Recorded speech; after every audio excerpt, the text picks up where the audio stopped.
ओम श्री परमात्मने नमः. श्रीमद भगवद्गीता महात्म्य अध्याय 15. श्री महादेव म्हणाले, पार्वती, आता 15व्या अध्यायाचे महात्म्य आहे.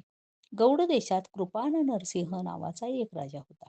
त्याच्या तलवारीच्या प्रभावाने युद्धात देवही पराजित होत. त्यांचा बुद्धिमान सेनापती शस्त्रशास्त्र आणि कला यात पारंगत होता. त्याचे नाव होते सरबमेरुंड. त्याच्या बाहूमध्ये प्रचंड सामर्थ्य होते. एकदा त्या दुष्टाने राजकुमारांसह राजाला मारून स्वतः ते राज्य बळकावण्याचा विचार केला. परंतु त्यानंतर काही दिवसातच अतिसाराने तो सेनापती मरण पावला.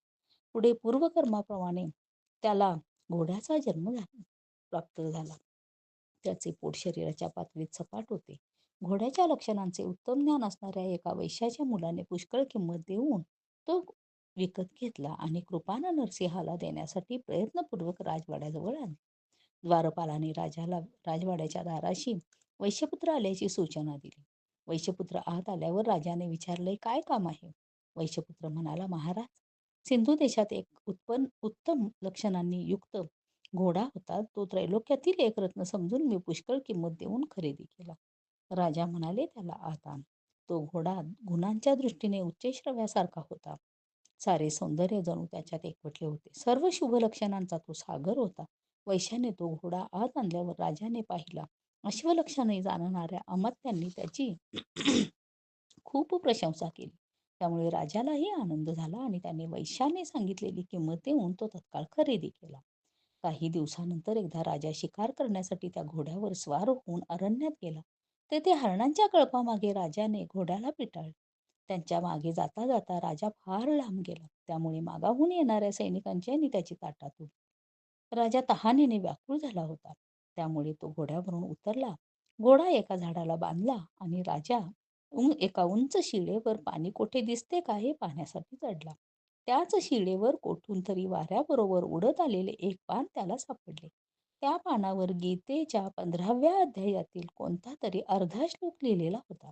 राजा तो मोठ्याने वाचू लागला. घोड्याने तो ऐकला मात्र आणि घोडा मरण पावला. तत्काळ तो घोड्याचे शरीर सोडून दिव्य शरीर धारण करून दिव्य विमानात बसला आणि स्वर्गलोकात गेला. इकडे तो राजा तेथून एका टेकडीवर चढला. तेथे त्याला एक सुंदर आश्रम दिसला. त्या आश्रमाच्या आजूबाजूला नागकेशर, केळी, आंबे, नारळ इत्यादी वृक्ष डोलत असलेले त्याला दिसले. त्या आश्रमात एक ब्राह्मण बसला होता. तो प्रापंचिक वासनारहित होता. राजाने त्याला नमस्कार करून आपला घोडा स्वर्गाला जाण्याचे कारण विचारले.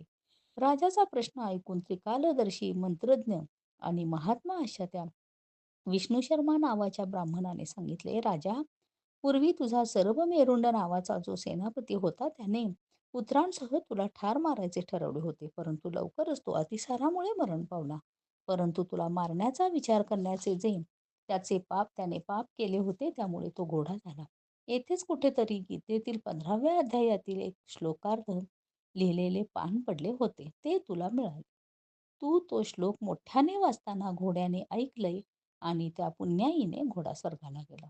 तोपर्यंत राजाचे सैनिक त्याला शोधत तेथे येऊन पोहोचले. त्या सर्वांसह राजाने त्या ब्राह्मणाला नमस्कार केला आणि ते प्रसन्न मनाने तेथून निघाले. राजा त्या पानावर लिहिलेला तो श्लोकार्ध पुन्हा पुन्हा वाचून प्रसन्न होऊ लागला. त्याचे डोळे आनंद विभोर झाले होते. राजभवनात येताच त्याने राजनीतिज्ञ मंत्र्यांबरोबर विचारविनिमय करून आपला मुलगा सिंहबल याला राज्यावर बसवले आणि स्वतः 15व्या अध्यायाच्या जपाने विशुद्ध चित्त होऊन मोक्ष मिळवला. श्री गोपाल कृष्ण भगवान की जय.